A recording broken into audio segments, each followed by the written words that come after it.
This video is must watch if you are looking to secure your home or enterprise network, reduce unwanted traffic, and block ads effectively. This tutorial will cover pfBlockerNG installation and setup on pfSense, how to block websites and enhance security using DNSBL, and then of course we'll be using advanced filtering using DNSBL and GeoIP based blocking. So here I'm on pfSense.syncpix.com. What we are going to do here, we will go into systems and we will click on package manager. You can see here on the screen, these are all the packages which are already installed. So if you click here on available packages, n number of packages are of course there. We will explore most of them. But what we are going to do here is we are going to search block. If we search block, there are two applications with the name of block, which is pfBlockerNG and pfBlockerNG Devil. So we are going to click install to install the packages. Here you can see pfBlocker package, pfBlockerNG Devil will be installed. So I will confirm this. So you have to be on this screen. Don't close this screen until it is completely installed. So once you have installed it, you will simply click here on Firewall, and in Firewall you will see here pfBlockerNG will be available now. If you click on installed packages, here you can see pfBlockerNG and its version is also available in case any update is there. So you can just click on update. This is one of the most popular packages which is available on pfSense or Netgate. So I'll be clicking on now Firewall and I'll go to pfBlockerNG. So if you're running this for the first time, it will start running the wizard because I already had installed it, but I will be running the wizard so that you can go along with me. So I'll click on wizard here. We will do the entry level configuration and I'll show you the advanced configuration here. So make sure that if your configuration is already done and if you are satisfied with that, don't run the wizard again. But because for the sake of this tutorial, I'll be running the wizard again. I'll click next. And it gives the same question, of course, that your previous configuration will be wiped. I'm okay with that. Click next. Now it shows me what is your inbound interface. Of course, inbound is WAN because traffic comes to my network from WAN. And what is the outbound? Outbound is, of course, LAN. If you're using VPN, so you can, of course, choose the inbound traffic also from where it is coming. But I'll be using WAN and outbound will be LAN. Click next. So here is the virtual IP address of DNSBL. So if you're using the same IP range on your network, so you should be changing it because I'm using the same IP range. So I will not be going with this. I will be changing it. For example, instead of 10, I will be using 12 and 12.12.12.1 maybe. And port will be fine. Rest everything you leave it default. And DNSBL whitelist, enable a default DNSBL domain whitelist. I will leave it default. Now it is finished, and once you finish, it will start updating it. You need to understand that whatever configuration you will apply, it will not immediately apply until you reload and select a reload option, whether it is for all, for IP or for DNSBL. So there are two options in pfBlockerNG. One is the IP block and one is the DNS blocking. So you can block the DNS and IP both. So if you have made any changes into DNS, so you can come and reload the DNS setting, or if you are making changes into IP, so you can do for IP. Now, because it is configuring right now, you will see here that it has started downloading all the block lists. The DNSBL process has started. It has downloaded the Stevens Black ads. I'll show you that also in detail. IPv4, all of that is added. So you need to make sure that first this is completed, then only you can move forward. You can see the details here. pfBlockerNG has been successfully configured and updated. This installation will now block IP based on some recommended feed sources provided. You can, of course, create your own feed also. And now if I click on reports, I'll be able to see what is being blocked right now. So I tried to ping, in fact, this by myself. If I show you here, I will just copy this.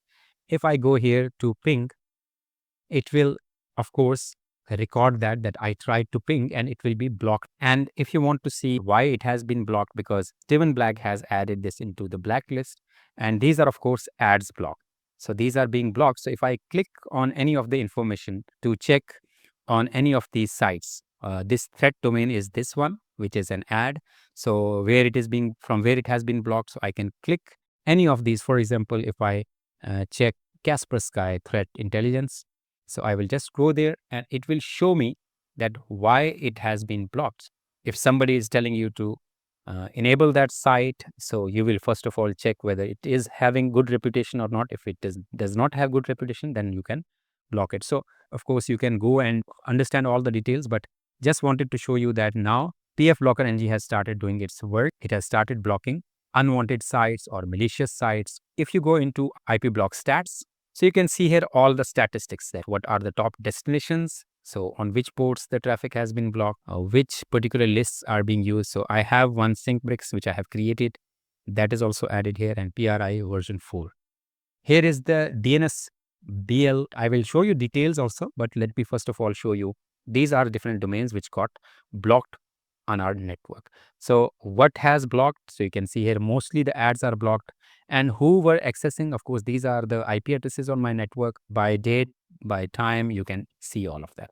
So we will be looking at the configuration now, as we have already run the wizard, and as per the wizard now the things have been blocked based on the IP and based on DNS. But first of all, let me show you general. So I'll click on general. In general, you will see that by default pfBlockerNG is enabled.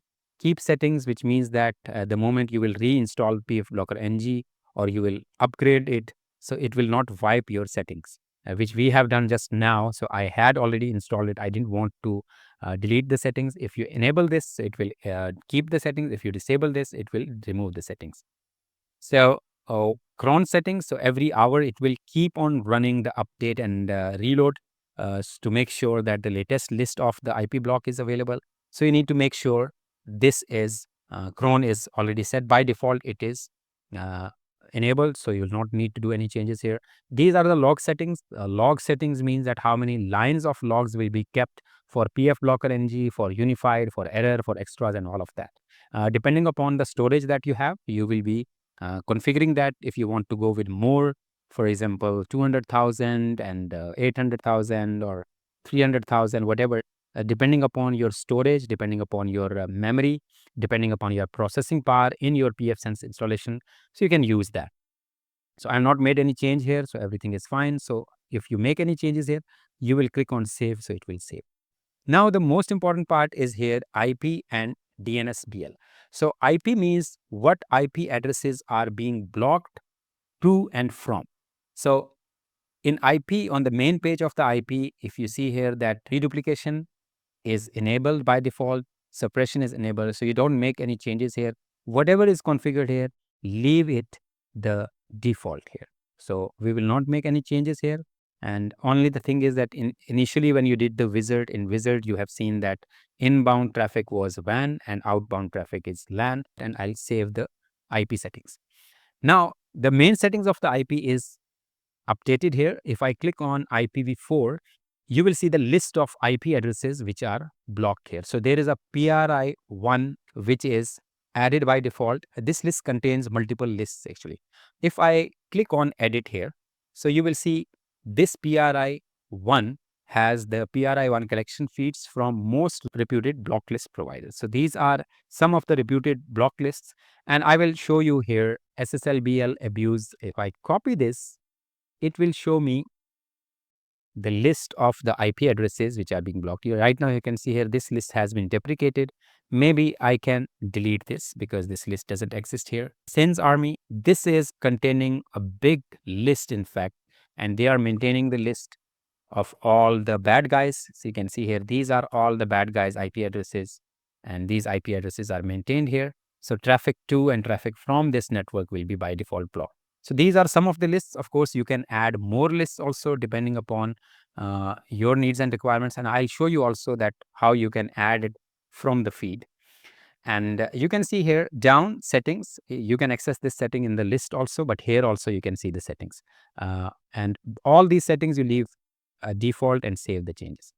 Now, let me show you on the main screen. If you see here, frequency to update this list will be every hour. So every hour it will keep on adding new IP addresses which are found as a block list. So it will be adding into your list.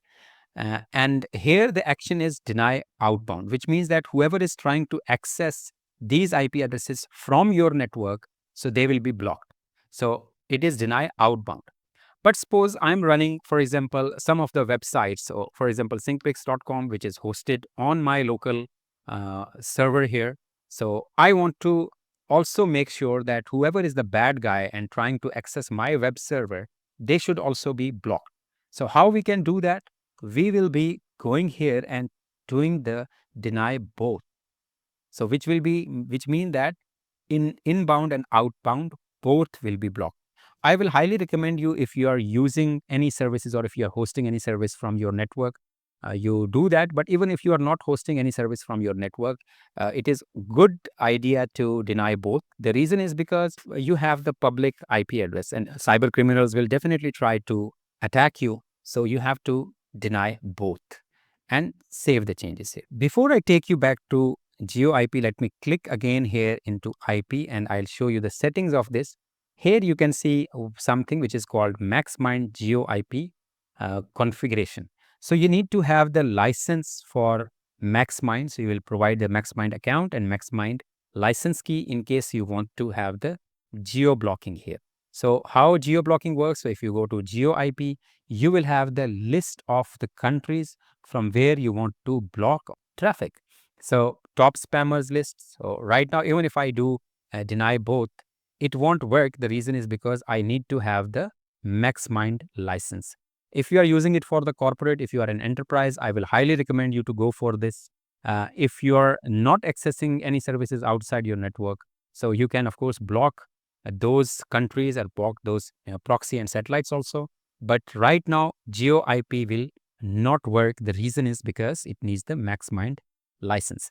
Then is the reputation. This is also something important. So it will be looking at the offenders. This is individual list reputation, collective list reputation, and save it here. Now my IP section is completed here. Now I'm protected against most of the IPs based on the reputation list. And I will show you how we can add more into that. We have already seen the list of IP addresses. From here, you can see we are blocking both. And one of the lists which I talked about was SIN's Army list, which has all the list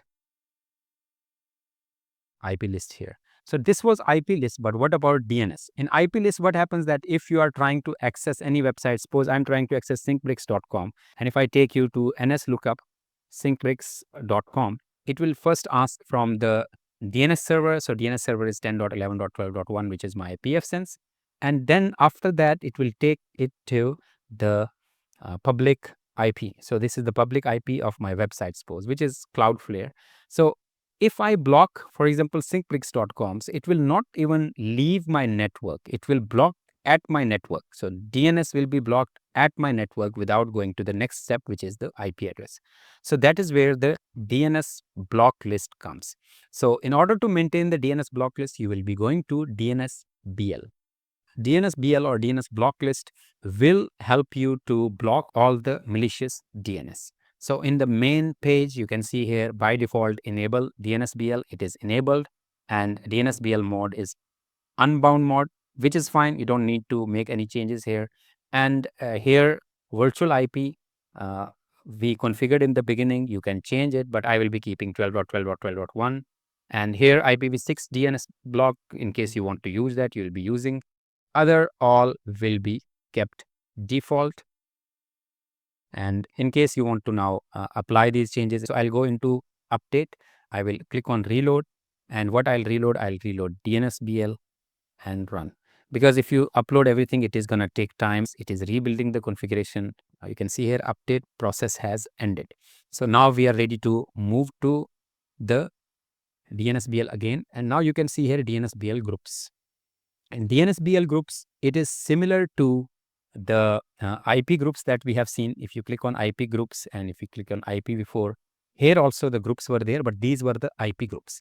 In DNSBL, the groups are the DNS groups. Action is unbound, so all the unbound will be blocked.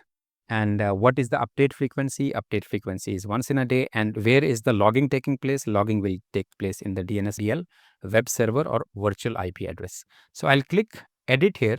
And the moment I click edit here, you can see here, ads basic are blocked here. And this is the configuration of that. These are the hosts. If I copy this Stephen Black list is most popular right now. And if I see it here, this will show me all the DNS which are blocked. The list might take a long to load. It is unresponsive because list is so long. So I will be exiting this page. But the good thing here is that it is, of course, one of the best lists for the ads blocking. So one of the list is added here. We will look at more lists also. And if I go down here, you don't need to make any changes here. But right now, by default, these settings are unbound. Update frequency is once in a day when it is being updated. And in case you want to add the DNSBL custom list, so you can add that custom list over here in order to block that. So whenever you will be opening any site which is available in this DNSBL list, so its IP address will be rewritten to the virtual IP of DNSBL web server, and that block page will open. We'll be looking at the lists also. We'll go to the feed section here, which is the collection of predefined feeds for the IPs and the DNSBL. So it has the feeds which are available. There are 90 feeds available for the IPv4, 16 feeds available for IPv6, and 131 feeds available for DNSBL. So by the time you see this video, maybe there are more feeds added. Some of the feeds here are paid, some of the feeds are here free. What feeds are added? So these are, for example, abuse feed is added here. Sins army is added, which we have already seen. So these are all added. In case you want to add any other feed also, that can be added by clicking here on plus sign. Once you click on plus sign, it will automatically add that into the PRI1. So if I click this plus, you will see here, it will take me to the PRI1 here, and it will add that over here. Right now it is off, so we can turn it on. But I will not be adding this right now because of the storage limitations. But if you are using in your production environment, or if you are an enterprise, I will highly recommend you to go with the maximum security possible. Here, some of the information is available here, why it has not been added. So it is subscription based only. So you have to get the subscription.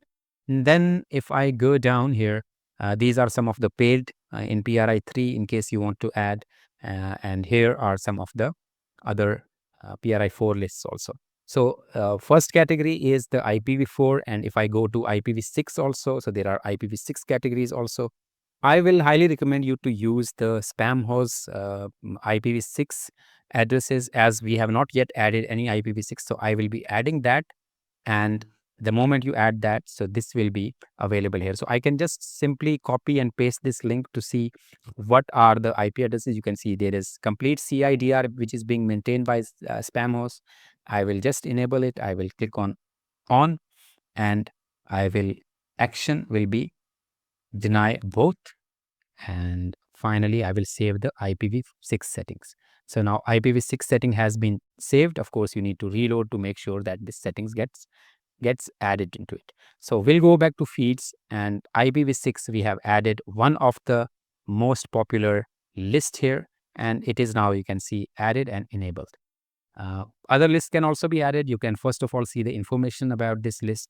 Then is the DNSBL, and DNSBL, you can see here some of the lists which are added already. For example, Ads Basic, which is by Stephen Black. This is being added, and right now there is no other list added. But in case you want to add any list into DNSBL, for example, Easy Privacy, I will be adding this particular list pose. And if I click here, you have to make sure you check it first if there is anything on this list, and if this list is being maintained or not. You can see here, this list is being maintained. There is a lot available here. So I will be enabling this list. I will turn it on. It will be into DNSBL easy list category. Save DNSBL. Now the settings are saved, but these are not reloaded. So we will be reloading them. But before that, we will be just looking at the configuration aspects here. Logs, you can see the log type, and pfBlockerNG log. It will show you complete log here. I will reload this also, and I'll show you that. Sync, in case you want to synchronize the configuration of your pfBlockerNG, so you can synchronize it with your external XML RPC. Now we'll go back again to update, and I will click on reload, and we will reload the DNSBL and run. Now it will reload the configuration. You can see here running the force reload task for DNSBL. DNSBL safe search is disabled, of course, right now. We'll be looking at that as well. Stephen's blacklist is reloaded. It is now taking these unique, and final list is here. It will keep on adding. In fact, there will be more and more lists added. Easy privacy is being downloaded now. 200 OK, which means that a response has been received. So update process has ended. We can go back again to DNSBL. We can click on DNSBL Safe Search. It will help you to have a safe search in Google or YouTube. You can see here right now whether YouTube is being blocked or not. If I click this and open a new tab, you can see here DNS restrictions are off and HTTP header restrictions are off and managed by your organization. If the DNS traffic is passing to the YouTube through your pfSense, of course, these restrictions will be enabled. I have seen sometimes it may not work, but let me try to enable the safe search here. And for YouTube, I will go with the strict. So first of all, we will use that, and I will now go down here and save. The moment I save, it says that a force update reload is required. To apply these changes, I will go back again here. I will update, reload all. And one thing you need to remember in pfBlockerNG, when you configure, for example, in IP, if you go down here, auto rule. So you have to create auto rule in the firewall. So I will highly recommend you to enable the floating rule, whether it is LAN to WAN or WAN to LAN or from any source to any destination. Floating rule is really helpful. And here firewall auto rule order. So I will be using the default format. Kill state, this is also important. So if right now, for example, if any connection is already established, now for example, whether it is from inbound to outbound or outbound to inbound, if you want to make sure that the connection is killed immediately, so you will use this kill state and save IP setting. Now a floating rule will be created inside your firewall rule. So if I go to firewall and if I go to now rules and if I go to floating rules, you will see here that there are 4 rules which are automatically created. 2 rules are applied on LAN and 2 rules are applied on WAN. And if the interface is WAN, and the source is these IP addresses, of course, the traffic will be blocked. So these IP addresses will be blocked to access our WAN, and these IP addresses will be blocked from our LAN as well. So if anyone is trying from any IP address, the source port is any, destination addresses are these, so it will be blocked, whether it is from the IPv4 address or IPv6 address to IPv4 address and to IPv6 address. So both sides it is blocked. When you go to firewall pfBlockerNG, make sure that in IP, this particular option is enabled. So similarly, if I go to DNSBL also, you have to add the rule automatically. So you will be choosing list action will be deny both. And you can, of course, choose whatever gateways you are using. So I'm using only WAN gateway, or you can use any other gateway also. So I'll be using default for this, and I will save DNSBL settings also. And one more setting that is in the DNSBL, if I try to, for example, open this particular virtual IP here, it will open this specific page here. But if you want to customize this page, so here are the details of that. Of course, I will not go through details here in this video. I will show you in the next video how you can use that DNSBL block page. So you can see here down, you can see here DNSBL default PHP. If you have added a new PHP file here, it will be added over here. So you can see here custom block web page can be added to USR local www.pfBlockerNG and www folder. So depending upon where you want to have, so you will be adding that, and I'll be showing that to you in next video. So this was all about using pfBlockerNG. Of course, there is a lot of settings available, and that's how you set up and configure pfBlockerNG on pfSense. You now have complete control over your network security and ad blocking. Let us continue to next video and understand what else we can do in pfSense.